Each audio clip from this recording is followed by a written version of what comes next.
Hello to our YouTube subscribers. I actually was able to bring my wife in on this one, and we did forget about the 6 foot, the 6 foot, what's it called? Social distancing. I heard that applies to couples. So I'll be over here and we'll just keep talking. But no, in reality here, we didn't write down a script. We just want to talk to you and be frank. A lot of, we've got questions coming in about, oh, our kids are home now. How do you guys handle it? The marriage. I mean, this is definitely extra pressure, extra stress, extra everything. You can just put extra on top of all those ingredients. So I don't know. Where's your heart with that? With women and moms and yeah. You got to talk loud though, because it's okay. over there. I'm not used to this. Are we vloggers now? No. Oh, okay. No. I don't think that's gonna happen. Okay. I don't like to do this, but we need to do it. And I don't know how to do it, so. Anyway, you can't take me anywhere. No, literally, you can't take me anywhere. I know that's true. We can't go anywhere now. We're not trapped in our homes yet.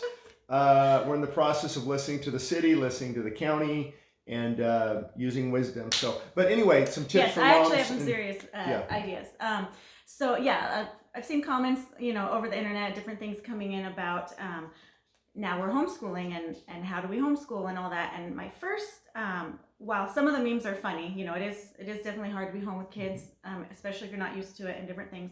Some of it's funny, right. But one of my thoughts was it's really not for the people.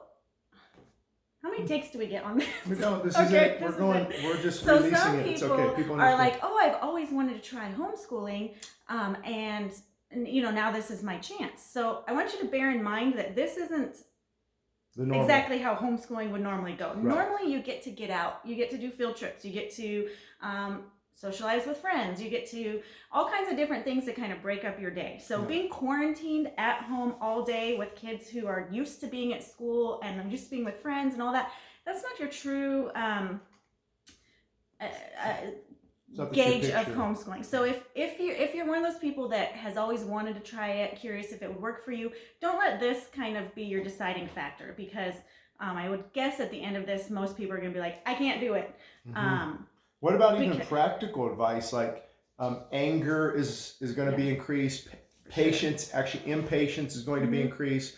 So something we're trying to do, note the word trying, is to get into God's word first, not the media, pray over our kids, but just the moms feeling the pressure, I mean. Well, one thing I wanted to do, I don't know if I told you this yet, but even kind of take one character trait and go over that, either focus on one for the week or one for the day. Selfishness is the one to start with. Well, we did integrity a couple weeks ago, not for even homeschooling. It's just like at the dinner table. Okay, let's just talk about what does it mean to be to have integrity and different things. So maybe that's an idea. Just take one thing that we're going to be dealing with over the next few weeks or months, hopefully weeks, but we'll see. Selfish attitudes are going to come out, anger is going to come out, and maybe just kind of go over with the kids what that looks like, how, what does God's word say about that, kind of how to really defeat. I want to teach our kids, like, this is when you take God's word, you apply it, and you turn everything upside down on the enemy's head. The enemy's coming in, he's trying to destroy families, he's trying to do this, he's trying to do that. Well, we have a great opportunity to say, not on my watch. God's word says what the enemy intended for evil, I'm going to use for good. So now we can take this time, more family time. Like you said, I think you made a funny post about, and just like that, prayer is back in school. Prayer and spanking. Prayer and spanking is back in school. Yeah. So, we really can take it and use it as a weapon against the enemy who's trying to use it as a weapon against us. However, I get it. It's hard.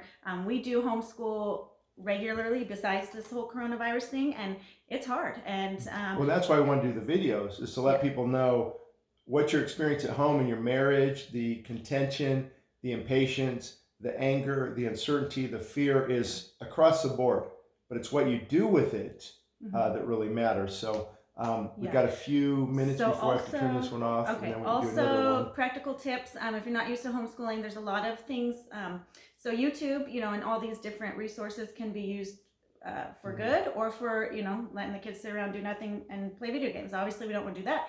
But there are some really good educational things on YouTube. I can't even think of them right now, of course, but different things where the kids have learned a lot. Our son has learned a lot of woodworking skills from watching a certain YouTube channel, different things like that. Get outside. Get outside, get them walking. Even now, I think would be a great time to teach them about government and the election process and different things. If you have maybe a wide range of kids, you could do like a, you know, okay, take one person's favorite meal and another person's favorite meal, or, you know, whatever it could look like, and do a voting system. Okay, we're going to vote.